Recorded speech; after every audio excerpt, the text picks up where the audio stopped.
live? Hello. Hello, everybody. Are we live? We are live.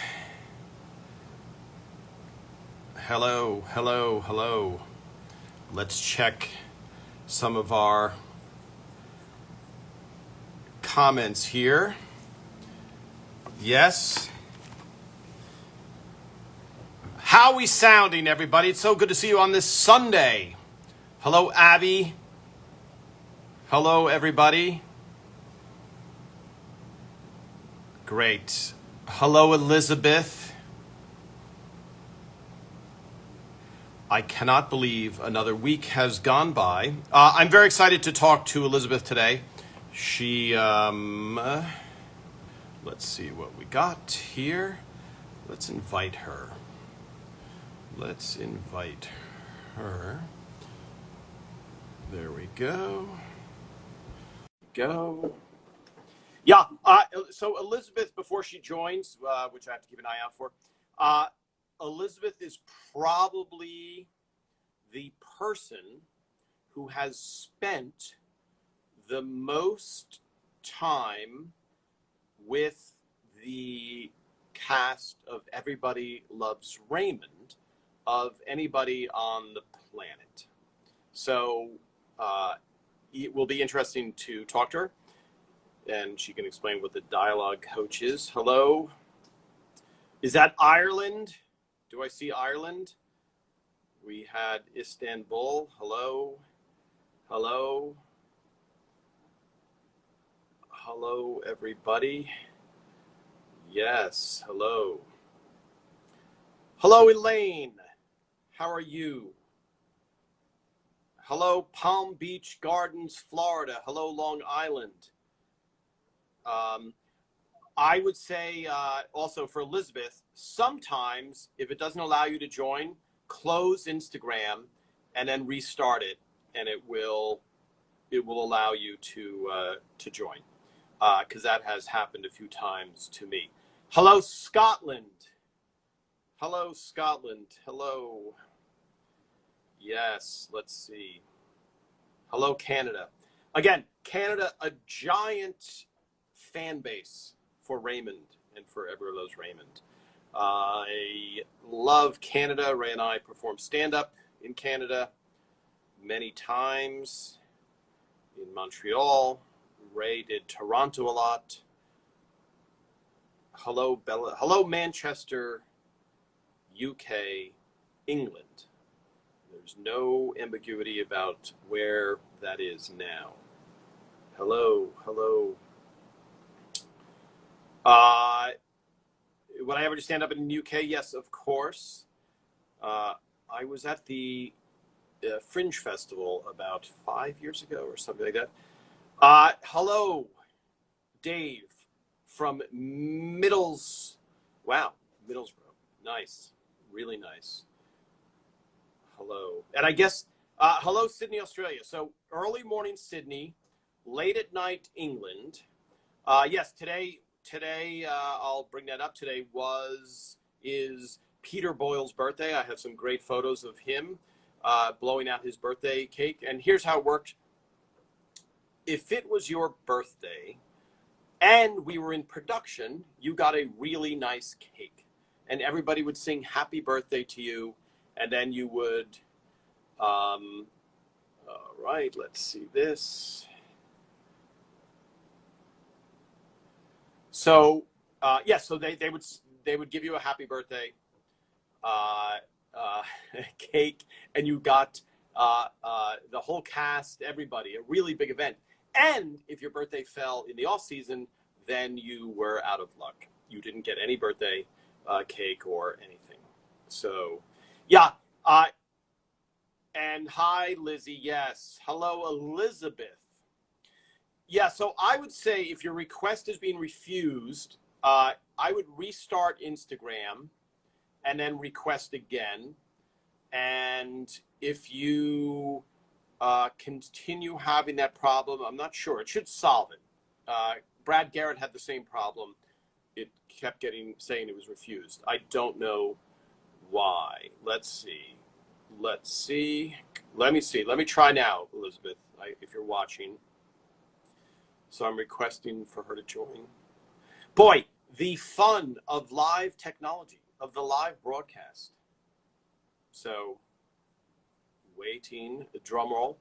So yeah, for Peter's birthday, I think I have at least 3 pictures of him blowing out his candles, and on stage. One, I think with Ray there in a black and white photo. One of them is Halloween. He has a Halloween cake, but they are great photos, and I will put them up. I was waiting until we had Elizabeth joining.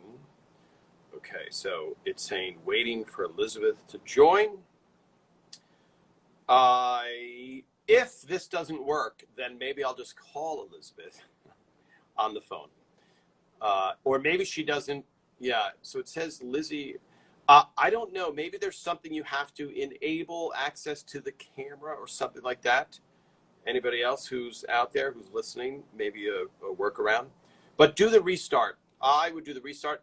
I'm going to try with my phone and see if maybe she can join.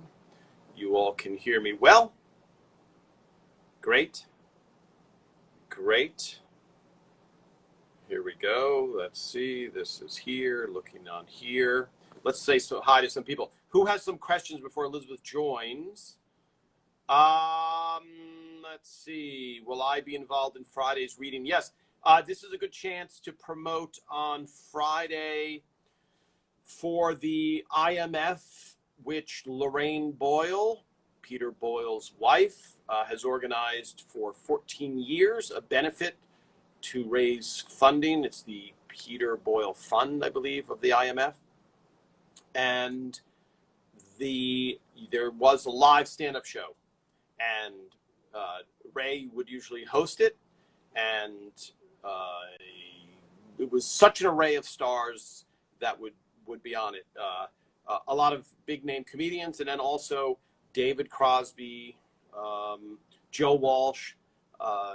Dan Aykroyd did his Blues Brothers act, which was awesome, with Jim Belushi. So that was something. So it's always a big event, and I think everybody loved Peter so much that they're happy to do it. So this year, they decided, well, let's do something virtual. So what they're going to do is a table read of some of the favorite scenes of a lot of Everybody Loves Raymond episodes. So you'll see the remaining cast. You will see maybe a guest cast, maybe Stefania will drop in. And then I think there's going to be a Q&A afterwards of the... I'm scanning for Elizabeth. There will be a Q&A afterwards. So yes, am I involved? I think so. Perhaps. Probably. I say that because I don't know. You never know for sure what ends up being cut, etc. So let's see here. Any other questions before I move on? Let's see. Wendell Poons, you're a technophobe and you make it. Yeah. Let's see. Let me see. You watched the show when it was on. Now my children are watching the reruns in Southampton, England. Oh, that's great to hear. Yes. Did Patty actually hurt her arm in the Italy episode? I don't believe so. Yes. Peter Boyle did deserve an Emmy. He won an Emmy for X-Files while the show was on the air. The first season of Raymond, he did a guest appearance on X-Files. He won an Emmy for that. He was up against David Hyde Pierce and Brad Garrett for much of the Everybody Loves Raymond series, so it was unfortunate that he didn't win an Emmy. Everybody felt he deserved an Emmy, but unfortunately an Emmy can only go to one person. Hello, Ireland. Yeah, I'm glad to hear these people checking in from overseas, because one of the things that Phil always wanted to make sure when making the show was to not make it timely, so to make it timeless, so not have any references about what was going on in the world. And so because they don't age well. And I was watching an I Love Lucy episode where they named, it was the Secretary of State or something, and he was the Secretary of State in 1955. So, of course, they don't know that we're going to be watching I Love Lucy in 2020, but the joke was completely lost because it didn't, nobody knew who it was. Nobody except for maybe somebody who's maybe in their 80s, and then they would get the laugh. And so it has to be, if you're going to do timely, it has to be big enough. What's the difference between producer, co-producer, executive producer? So anybody who's a writer, there is really no difference. You have Phil as the executive producer, who's the showrunner doing everything. Then you have the non-writing producers and the writing producers. But as far as if you're a writer, you're a writer. It has a little bit to do with paycheck. Hello with Elizabeth. So you can hear me. And let me see if I can request for you to join. Let's see. Go live with. Okay, I'm requesting for you to join live. I think this is a lesson. Oh no, it worked. I can't believe it. It worked, Elizabeth. I am Yes. technically terrible. Well, you're with us now. You're with us now. I am. Yeah. I am. So, Elizabeth, I'm just answering. So, just so you know, good to see you. Good to see you, Tom. I very seldom would say that to you, obviously, because we had a contentious relationship on the show. That's not true. It was always nice, Tom. It was always nice. Yeah. So now I'm going to say this. Can you, there's no way, because I feel bad if you're going to hold your phone for an hour. Like, the picture looks perfect right now. Yeah. I feel bad if you're, because Phil, every time I talk to Phil too, I say, Phil, you have hundreds of dollars at your access. Can you afford a stand? I put this thing on my laptop and the damn thing didn't work. So. Oh, it doesn't work on a laptop. Yes. Okay. Well, no, but I've been working on the phone. I put that away a long time ago. I'm not savvy, but I'm not terrible. Yes. No, I mean, you can't go live on Instagram from your laptop. I see. Well, now we all see, and we all discovered it live around the world. Elizabeth, yeah. I don't mind holding my phone. It's okay. It's fine. Don't worry. I don't want the audience to get seasick. That's the steadier. Oh, okay. So what do you want me to do? You're fine. Just keep it steady. Just be aware of that. All right. Yes. So now, Elizabeth, just tell me when you met Phil. I want to go back. I want to talk about your job, but I just want to give people the historical perspective of when you met. You don't have to name the year because I know you're out of your 20s now. But where were you? Where were you? Well, actually, we met in New York City. We were both members of an improvisational theater company. And we didn't have much money or much of anything except a lot of joy in theater and living on beans in New York City. At the time, you could do that back in the 80s, in the early 80s. And so we were in this theater company together. And it was a coincidence that I was hired on Raymond as a dialogue coach because it had nothing to do with Phil. Phil actually said, she's not a dialogue coach, she's an actor who I worked with in New York. And so it was a coincidence, but it was a wonderful coincidence. Yeah. So, but do we want to go back? Because here's the thing, Elizabeth. Already I'm going to say, you're going to have to come on and talk a few more times because you were there for 9 years. So, yes. So here's what happens with every guest without exception. We start talking and they go, I only have 20 minutes for you, Tom. And then at the end of 59 minutes, it's like, oh, I only got to 2 stories. I preface that by saying, how much do we want to get into detail? But basically, I'm going to just go back. You meet Phil. He, for some people that don't know, he was a theater major at Hofstra University. Okay? That's right. So Phil comes from a theater background. And right. I think, and this is just for people just tuning in, I'm talking to Elizabeth Herring, who was the dialogue coach. We'll get to find it out. I'm Tom Caltabiano. I was a writer on the show for 9 years.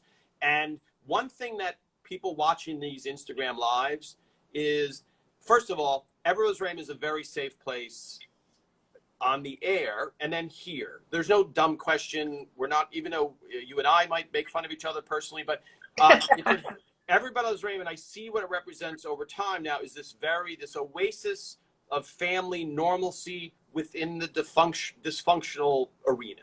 Okay. So I think what people watching this though are seeing, because everybody wants to talk to Patty, Ray, Brad, like, where's Ray? Where's Patty? So I think what they're discovering is the amount of people it takes to make a show work. Right. And I love the idea of talking to all the cogs behind the big thing, and it's analogous to the space program. You see 3 astronauts, you don't see the 5,000 people that right. Right. Right. And it's not that you're looking for attention, but it's like if I had known before working on Raymond everything that it took to make a show, that would have been so interesting to me and so insightful of like, right. oh, okay. And now you have enough experience where you know, here's the successful formula and here's when it can come off the rails, right? You've seen some huge successes and huge failures. I have. I've done a lot of TV pilots, and it's interesting because Raymond was really my first show. I mean, I'd done a couple small pilots before, and it was so beautifully put together from the beginning that everything afterwards has been, I'm always trying to see how it comes to the standards, right? You know, it's right. But it was at the time, because it was multi-camera, I was young, and then I had a child and everything. There, multi-camera, you can have a family and go home and see everybody. Single camera, which is what I'm doing now, is very long hours, and so that worked out very well for me. But yeah, I've seen some floppers for sure. Yeah, and so just for people, just to review again for some people, a multi-camera means you film it in front of a live audience. So Friends, Seinfeld, All in the Family, Everybody Loves Raymond are multi-camera. Single camera is Modern Family, Sex in the City. They're shot like a movie. And so what Elizabeth is talking about is on a multi-camera, you have a normal day. So you report, let's just say for 10 a.m., and you're done by 6 p.m. on a normal day. On a multi-camera, what happens is your day can get longer through the week. So by the end of the week, you might start work at 2 in the afternoon and finish at 3 a.m. So it's a very, very different lifestyle. Right. Which has to be factored into it, because I think of Patty Heaton, 3 kids during the show. So it's not just Patty goes to bed and then she wakes up and she's going to work on the lines. It's like, I got to juggle these kids and I got to do this and I got to do this and I'm exhausted and this. And so multi-camera affords you the luxury. It's the greatest acting job in show business. Right. And I would say it's also the best job for crew members in television. Right. It goes all the way around because, you know, everyone can have a life and also work, you know, so. Exactly. And of course, a lot of people had babies on the Raymond years because of that. And I put a picture up of the kids of Raymond. So we saw a massive number of kids on Raymond that were, you know, not because of Raymond. Sorry, I'm just plugging in a little speaker here, Elizabeth. And so, yeah, it affords lifestyle. So now I want to go back. Phil's in acting. Yes. You were in acting. You guys were both in this production together. Yes. Right? A very big production, right? Early on. So he knows. So the important thing is, here's a woman that knows acting and a woman that you can trust, because you're hiring 130 people and you have so much on your plate as the showrunner. So the last thing you need is a dialogue coach who's inappropriately, you know, chiming in or you know, something, because you have, the way it works with a show is you have to have one singular voice. You can't have a whole bunch of people giving different directions. Even if you were brilliant, even if Phil goes, Elizabeth Herring has the greatest idea I've ever heard in my life. it would still be like, okay, you can't run in, you can't, No, yeah, no. I you can't mean, run in.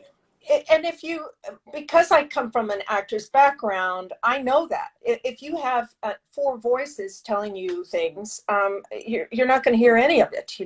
It's got to be Right. one voice, like you said. And also, I think when you hire people who are going to be working closely with the actors, that's a pretty sensitive area, because I like to, I mean, probably all the actors I've worked with would go, I don't like that you're saying that, but I think about it like a really fine racehorse, or a really beautifully tuned, maybe, can explode, or a very gifted racehorse.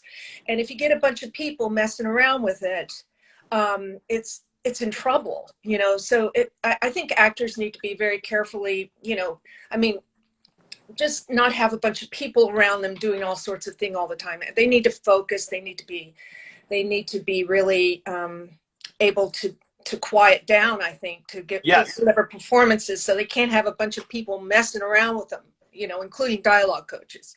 Yes. So I'm just going to show for the audience here. Okay. Yes. Here it's backwards, but it doesn't matter. So that's Elizabeth sitting in her chair. Okay. Yeah. And she's in front of a podium, and I'm going to zoom out now. So I can scan. It's hard. I'm getting a lot of reflection here. Hold on. Yes. Sorry, people. Okay. Here is, I'm going to do this. It'll be easier. There's Doris and Peter and Ray in the kitchen. Okay. So we just saw, it's a much wider shot. We saw Elizabeth is sitting there as the dialogue coach, listening to every word. So she has to, of all the people who cannot drop the ball, meaning, and here, let me see if this, okay, yeah, great. So here's Elizabeth. Okay, here's Elizabeth. And then there you see the set. There's Ray. I mean, there's, Ray, Peter, Don, Doris. props. Yeah, there's Don. Yeah, Don from Drop. So Elizabeth is watching every single moment of every rehearsal and sitting there at the ready and making sure people have their lines correct, right? And so is there anything else, Elizabeth, I want to get into the dialogue more, but you're not watching anything for continuity? You're not watching anything for, okay. So for people who are watching, continuity is, hey, Ray came in the door. He was holding the umbrella in his left hand. And on the next take, he's holding it in his right hand. And so somebody has to watch out for that as well. So Elizabeth is just the dialogue, which is arguably the most important thing. So what's hard to me, and then I want to hear from your side, you cannot doze in any way. You cannot not pay attention for any moment, right? I mean, you have to, because That's true. So tell me a little bit, give me a scenario of you, because I can paint the picture, but the benefit of having you here, Elizabeth, is telling it from your angle. Yeah. Well, I mean, one thing that makes it easy for me is that I'm not doing anything else. I'm only there for the actor. And I know how the actor does not want to mess up in front of the audience. So I think one of the reasons why I'm still doing this is because I care about acting. And so I love my job. And so you don't want someone to fall on their face who you care about, you know, especially in the multi-camera world. I mean, it goes in single camera too, but you don't want Peter Boyle to suddenly lose everything in front of an audience, So, and you have to be on it. So if he does need something, run in, give it to him in his ear, and run right back out. One of the rules that I learned the hard way, and Phil's the one who let me know this in a very kind way, is in front of an audience. This was in the first year. One of the actors called out line, and I called out, and it was a joke. And the audience laughed. That was your first big laugh. Good. Congratulations. There were a lot of people not laughing. I only had to happen. It only needed to happen once, and Yeah. it never happened again. I mean, but yeah. So I be line by line with them as we're doing the show. Yeah. So let me just paint the picture. You work all week. You the director, the writer, everything. You've worked months on the script. You've rehearsed. You only have one chance to do that scene live and get the real, genuine laugh from the audience. So the story that Elizabeth is just relating is the audience can only hear it, because there's an element of surprise for comedy to work. So when you tell somebody a joke and they laugh hysterically, you don't tell them the joke right after and they're going to laugh just as hard. Yeah. And so on Raymond, you had to be very, very, on any show, I mean, you can't let that line go out there. So the experience that Elizabeth is talking about at one time is heartbreaking for the writer, the director, for Phil, because you're like, oh, we really wanted Peter Boyle to get that laugh, not Elizabeth Herring to get the biggest laugh. That is correct. Yes. So what happens? Hello, United Kingdom. Sorry, I love seeing these comments. It's one of the joys of doing these lives. So one of the things that you will see, and I'll post some pictures, is you'll see Elizabeth has this notebook, and she'll run up in front of the live audience, at least, because she's also doing this throughout the rehearsal week. But in front of the live audience is when it's for all the marbles. And so what will happen is someone will be line, or Phil will say, give her the line. And then that means, Elizabeth, run up, whisper it to the actor, go over it. So I have a lot of photos of you kneeling and pointing and doing all this stuff on show day, and then you run out of there as fast as you can, and then, okay, action. So, right. Yes, someone is asking, do you remember the line that you got your big laugh on? No, I don't. Oh, really? No, I don't remember. But it was season 1. Funny lines in the show. I'm sorry, but no, that line, I think I probably put it out of my mind for the rest of my life. Now, by the way, there's also, it's in front of 200 people. And at the same time, there's a personal pride with the actors where they don't want to disappoint the other actors, because they're all working really hard throughout the week. And so if it seems like and look, they're human beings and they have to remember a lot of lines, and it's pressure. It's 200 people. It's lights, action. Okay, go. And so, and comedy is so precise that if they miss a line, like we sit there, and I know, I'm reading the questions. That's why everybody forgot lines. There's no actor that was like, they never forgot a line in 9 years. So they're human being. There's, I dropped my age because I'm from New Jersey. Hey, I think about it. So there's nobody on the show who forgot their lines. Never. Right? That was a lot of negatives in there, but everybody forgot their lines at some point. So everybody forgot their lines at some point. And yes. And I think, this is what I would be amazed at for me. The ability to remember the lines is amazing. And and so I think, for coming from the actor's perspective, and I assume we have some people who are actors. If you're actors or want to write, give us some hearts. You have to be aware of that person's ego, because in the giving of notes to the actors, you can't say every time, Peter, you are a genius. You are bringing this to life in no way possible, because you don't have that time. So you still have to say, Peter, hit the word then in that line. right. And for them, I think initially an actor, and I don't want to get into all acting theory, but you don't really want to give line readings. For an actor, you're bringing that in. We sat there and went, Patty, you're so good. Brad, you're so, they're all amazing, but you left out the word and that's helpful. So you're not saying, I can't believe how bad of an actor you are. You left out the word and. You're going, hey, you're brilliant, and you just got to do it this way. Make it better. Yeah. Well, also one of the things I thought was wonderful about how Phil ran the show was that he was a stickler for punctuation. Yeah. And I think especially in comedy, the punctuation is also really super important, especially Yeah. if it's a show that's as well written as Raymond was. And so when I would run lines with the actors, and I still do this to this day, I will say there's a colon there, or there's an exclamation point there, Yes. or there's a dot there that you're not at the moment, and because if it's written correctly, the things that can help the actor. Yes. Sorry, I was just I was just hooking up my microphone. Phil, people would ask, was there a lot of ad-libbing?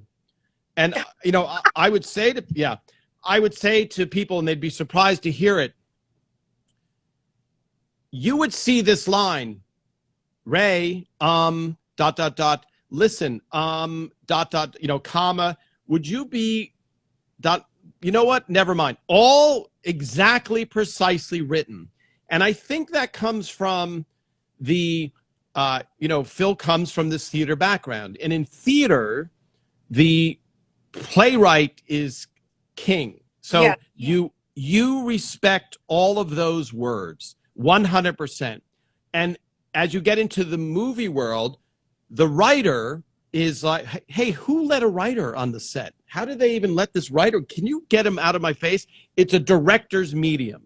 And Right. so Phil brought with him the ability, look, it was well written. So these are very precise things. And what you don't see is in the writer's room, Phil is going over every single line precisely, and then you see at the table read. So it's really tweaked down to the moment. Yeah. That doesn't mean you can't ad lib, but if you did ad lib, it would also throw off the timing. You're doing a Broadway play, and all of a sudden someone's like, tonight I'm going to go off the book. Well, the other actor goes, hey, what am I doing? Yeah. Please don't do that. Well, I mean, because we were such sticklers for making sure the words were right. Since then, I'm used to doing that, and I've had a lot of people say, hey, relax. Take it easy, Elizabeth. Yeah. I didn't get the ... So and I'm like, after it was 9 years of training, really, that yes, like that. And also, I think my theater background makes me appreciate that, or as it's an actor's tool, punctuation. Yeah. So, and by the way, Elizabeth, somebody wrote, was there any line that someone couldn't get? And what's funny is I do remember, I don't know if you remember this, and he was brilliant at the show, but Stefania's father, there was one line that he just couldn't get the cadence of. And it's the episode, do you remember the line or no? No, because it was stuck in my head so much that Phil was going, and the line was this. It was where David Preval becomes friends with Marie. Mm-hmm. And Frank is a little bit jealous. And so the line was, we were friends. And that's what he had to say it that way. And Phil's like, give it to him again. And, Phil's very understanding. Like, you're in front of a live audience. You have to get it. And I just watched the episode the other day, and I'm like, okay, he got it, finally. But it was funny because in front of, the barber lesson, the piano lessons. Thank you, Barbara. I'm reading some of these comments. I think that, you're in front of 200 people. A lot of the people, Peter Boyle was not of the live audience. He was a movie star. I have a very good Peter Boyle line story. Let's hear it. Well, so he's sitting in the living room, and the doorbell rings, and Peter said, line? And I said, I'll get it. Yes. Yes, I remember that very clearly. And we're not making fun of Peter. It's just that in a way you get you're trying to remember the entire show. So the obvious thing is, well, when the doorbell rings, just say, "I'll get it." But it was and when I said I'll get it, Peter threw his head back and roared and laughed so hard. I'll never forget it. It was like we all were laughing so hard. Yes. By the way, Peter knew. Yes, there were a couple times. Peter knew that he was. But again, it's a long week. There's a lot of lines. There's a lot of directions. Lines change. I mean, quite frankly, I don't know how, especially Doris and Peter, who were older, I don't know how they did it, because the lines would change sometimes. I mean, not as much as I've seen since in other shows, really, but right. The lines would be tweaked and changed. And if you've memorized something one way and you're not a young 20-year-old, yes, it's very hard to suddenly, that line has been suddenly tweaked, or that line is slightly different, or, oh my God, I've got to memorize that again. I mean, because first of all, the two of them were consummate performers and professionals. And so they wanted to do their best, and always. But, I mean, I don't know. I mean, I'm 60 now, and I do not know how I would learn as many lines as those two people did every week. I'm amazed. Yes. Amazed. Well, they were getting paid more than you, Elizabeth. Exactly, Tom. By the way, here I'm reading. Yes, were the lines ever changed at the point of filming to gain more reaction for the audience? I will address that. I want to go back.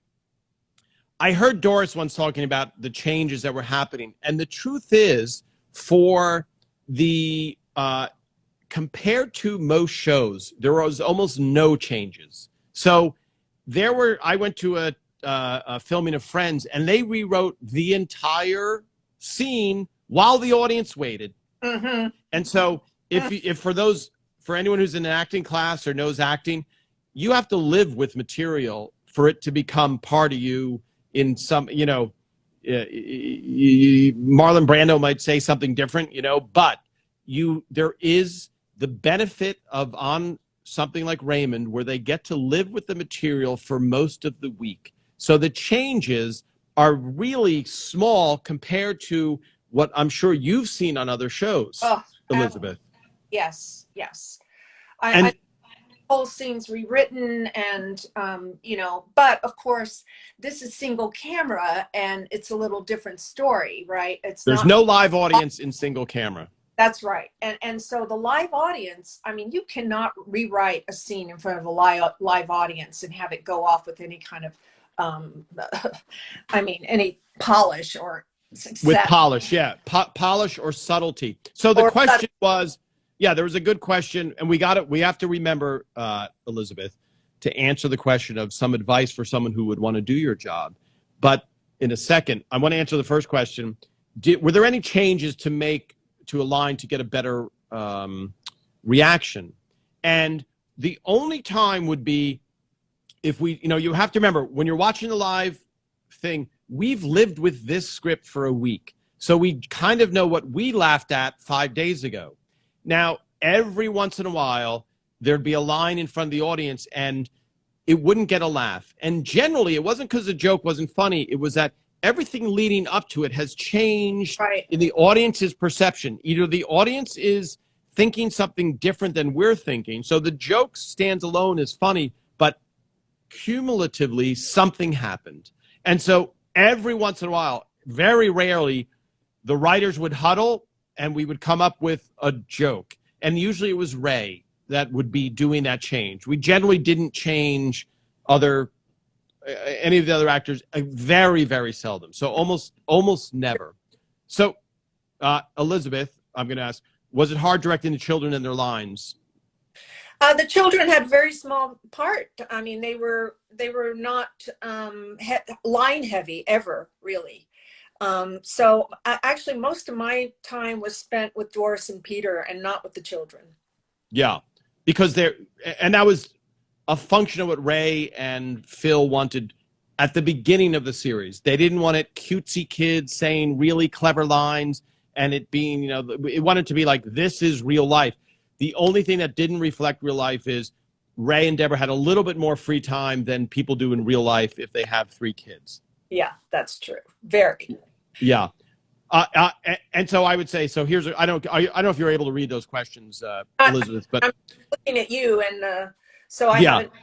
Okay, so let me this is a good question. Then we're going to get into recommendation for getting into this job.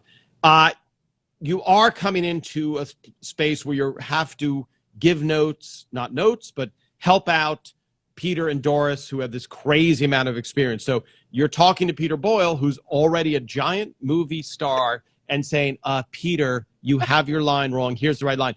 And did you find, because ultimately you're their safety net. They like you. You're preventing them from failing in public.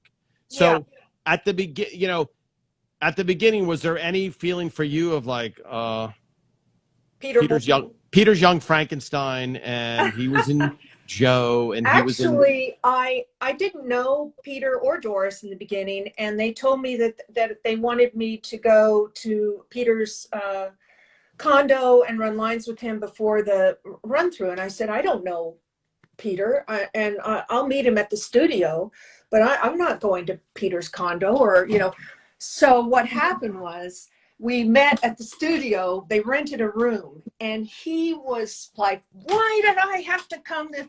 And of course I said, I think it's my fault. But after we spent an hour running lines, I never had to. We for the rest of the time we ran lines at his condo. Well, you know that he lived in the same condo where Ray and I lived, and yes. I have footage of Richard Marion there. What's the comedy of what you're saying though is there was no sweeter human being than Peter Boyle. There was no sweeter person than Peter Boyle. So the thought of being afraid of him, and I have to go back to last week I talked to Alex Meneses, and she was saying a funny thing, which was she kept getting called back for the part of Stefania, and one of her thoughts was like, does this guy Phil Rosenthal like me? And the thought of Phil using casting is so funny because Phil is such an upstanding guy that the thought of it, and I understand from the outside. So for you, from the outside, you're like, I'm all of his parts. I mean, he came across as a big kind of blustery. I was like, I don't know him. He's 6'8". I'm not going to go to somebody's condo. Someone I don't know. Yes. And so then, of course, after that, I basically fell in love with him, and I miss him to this day. He was beautiful, wonderful, opposite of a lot of the characters he played. Absolutely enlightened person who I miss terribly. So and he the one day. Yes. That's funny because I think people confuse the great acting job that people do with their real personality. And so Peter was one of the gentlest, sweetest, most thoughtful, intellectual people I know. So he just seemed like such a different person. So now, then from on camera, but that's good acting. Yeah. Now, Elizabeth, if somebody wanted to do your job, because listen, you have the most contact. You didn't hear me probably at the beginning, but there is no one on the planet who's been closer to the Everybody Loves Raymond cast than you. There's nobody that spends all of the rehearsal day, all of show night, all of the week. What's that? And some weekend time. So that from the outside, I would be, wow, if I could hang out with Courtney Cox and Jennifer Aniston and Matt all the time, you know what I mean? So you did it on Raymond. Is there any advice you would have for someone trying to break into that? Well, I do think that my actor's training was an important part, because I don't think you can just go in there with this level of actor and start working with them so closely and not have some training. So I think training is involved. And I didn't even know what dialogue coach was in the beginning. And my friend Grant Moran, who had been a dialogue coach on Suzanne Summer's show, He said, you need to be an actor, but you can't want their job. Now, most actors want the job, but I had always wanted to do Shakespeare, and Shakespeare didn't make a living. And so I wanted to be working with actors. I had acting experience, but I didn't want to be acting in television, basically. Now that's Okay. hard. That's kind of a hard thing to. Who's going to get actors training, and then just so they can't be on television?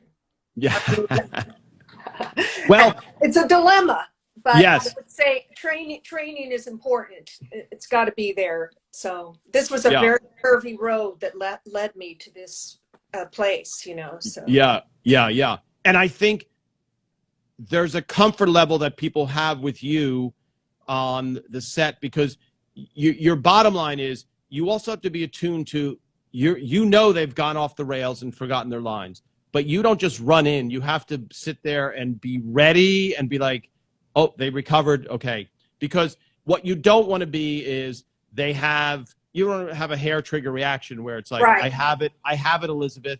Get back in your seat, Yeah. Elizabeth. Yeah.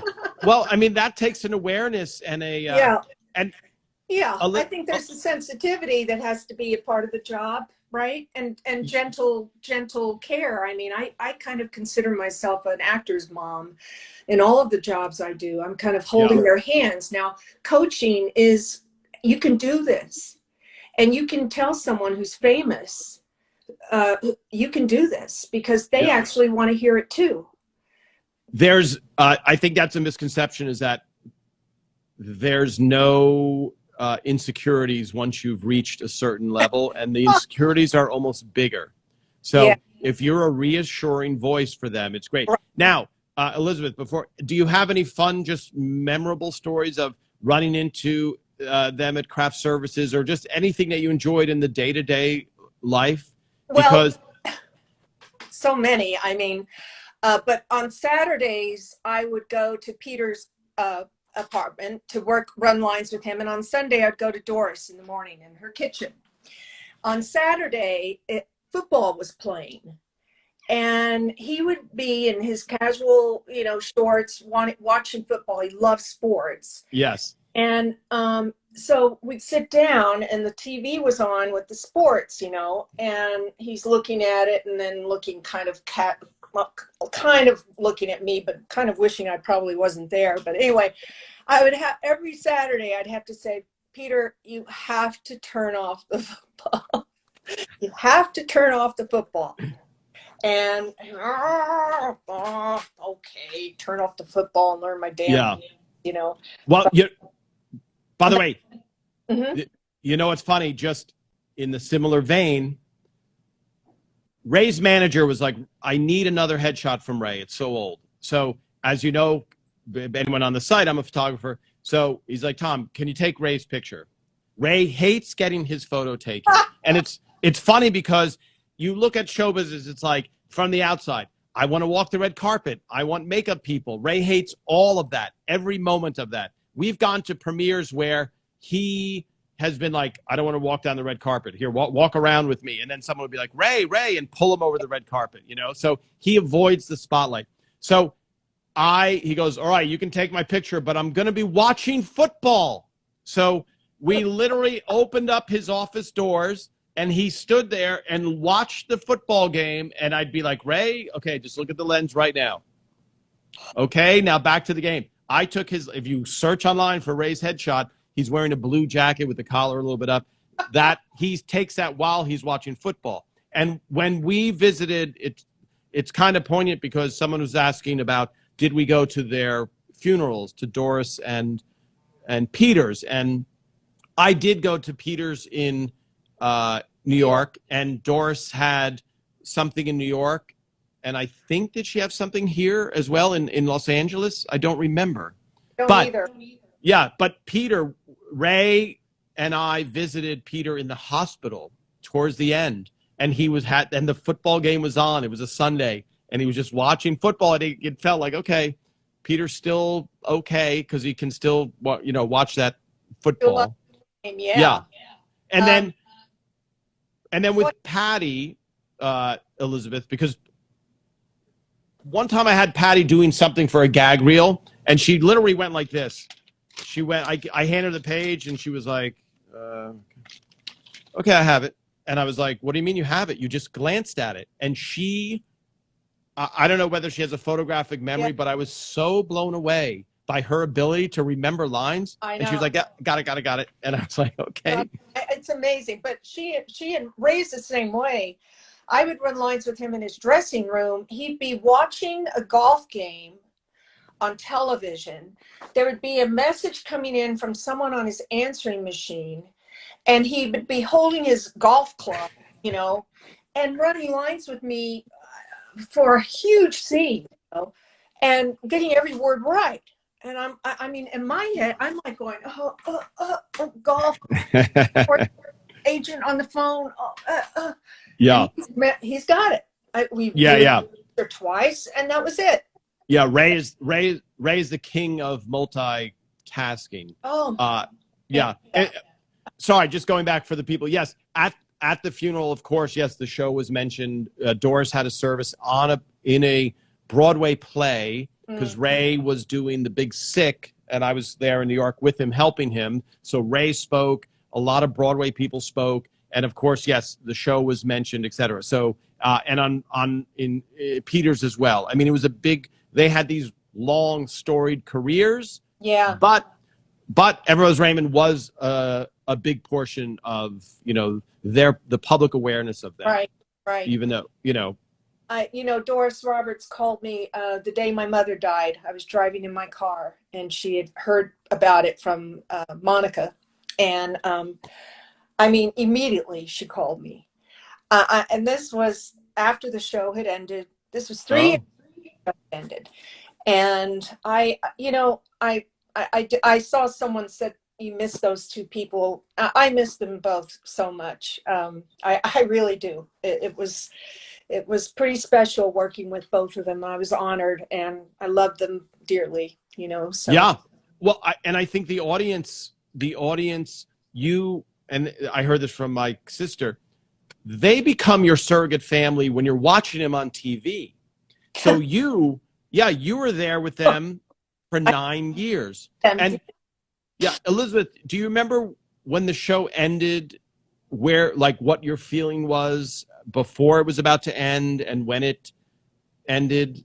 Which time that it ended? Because it ended so many times because Patty got sick, and then Doris and Peter got sick, and I was all worked up for the first time. I could hardly contain myself. Yes. And then they come out and they say, we're still going, Yes. All of us on the crew, the camera crew, were like, the show's not going to end. It's not going to everyone's going to get sick, and we're never going to end, Well, what Elizabeth is referring to is, and we should talk about this the next time you come back, Elizabeth, because we're down to 5 minutes. Ooh, okay. And what happened was we had a finale planned, and it's a big thing to have a finale because they have press and they have this, and there's all these things are lined up for this finale. And Patty Heaton came in and could not speak. And so we thought, okay, first of all, that was crazy. And when the live audience, the 200 people are there to see the end, Phil and Ray came out, and people thought they were kidding because they said, we can't do the show. And they said, oh, that's funny. Okay, now let's, and then Patty came out, and she got emotional because they literally had to postpone the film. So that means 200 people had to leave. And some people came from, I had friends who flew in from the East Coast, it was a big thing. And so then it was coached. I mean, it was going to be I think a few days later. And then it ended up being almost 2 weeks later. That's right. And it was hard. That was very hard. Yes. And so, I just think, we're going to run out of time. We'll talk more about it, and I'll post that picture up. But I just think what you're expressing was, it was so sad to us that it was ending, that it was like, oh my gosh, we now have 14 more days to hang out with these people. And you don't, now the thing that you wanted to say, you wanted to say mean things to me, Elizabeth. And you're like, I have 2 more weeks to say something mean to Tom. But since we're talking about Raymond family, and we're about to end, I just want to say that my love and light and heart goes out to Jeremy and his family, and he was So one of the nobody, brighter lights in our little Raymond family, yeah. and thinking about him. So So just for people in Chechnya and Russia, and by the way, I never get a hello from Germany. I wonder if Germany ever, because we get Australia, England. I don't know if the show plays in Germany. yeah, denke. Yeah? Do you think so? Wirklich? Okay. So Elizabeth is referring to one of our writers, Jeremy Stevens, who's has some health issues right now. So and it's funny because last week Alex was talking about her family was getting free meals at Olive Garden because she was now a celebrity on an Italian thing. And I said, well, for Chechnya, they have to know what Olive Garden is. So your audience is around the world. Yes. Hello, Scotland. I'm glad it plays. I love these names, Elizabeth. What is your nickname? Why is your name? Lizzie, I know Lizzie. Yes. It's because the little house that we have in Germany that we're going to retire to, my husband's German, is on the Hennezee Lake. Hennezee being Henna Lake. Yes. So, it's my little retirement plan, and so that's why I put it. Lizzie. Oh, because I bring it up because I want to say hi to these people. I know your name is Elizabeth, but I see Freckles Little, Wendell Poons. And so some of these, I don't really know the person's names, but I'm saying hello to them. Yes. So Elizabeth, we have to come back. You have to come back again. Okay. You can only do it on your phone. You know that there's a Peter Boyle IMF thing this Friday. Oh, do you know about this? I've heard something. Yes, and there's also a reunion. The Raymond reunion thing's happening, right? Is that true? That's the Friday thing. Yeah. So for now, that's the Friday. Peter Boyle thing is kind of a little bit of a reunion. So, and anybody can watch it, and it's for free. So they're looking for donations, but you can sign. Hello, England. Hey, England. Hello, Jasper01. Oh, you can read it. That's awesome. Yeah. So today's Peter's birthday, and that Peter Boyle IMF thing, that's going to be a lot of fun this Friday, October 23rd. Elizabeth, someone was asking, what shows did you work on after Raymond?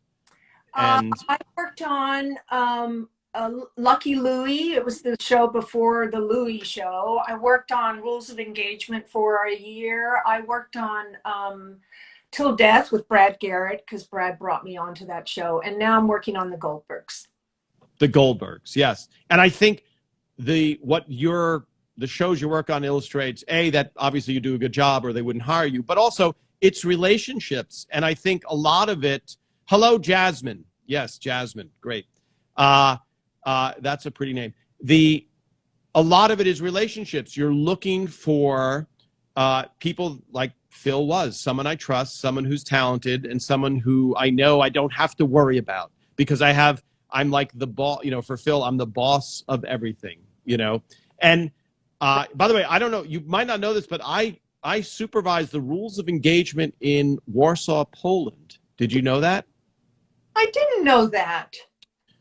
See, but I met you at Tom. I met you later. Yes.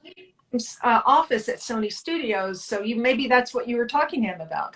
Yes. Well, Tom, the outfield for the improv team, the original improv in New York City was Ray Romano, Tom Caltabiano, and Tom Hertz. That was the outfield.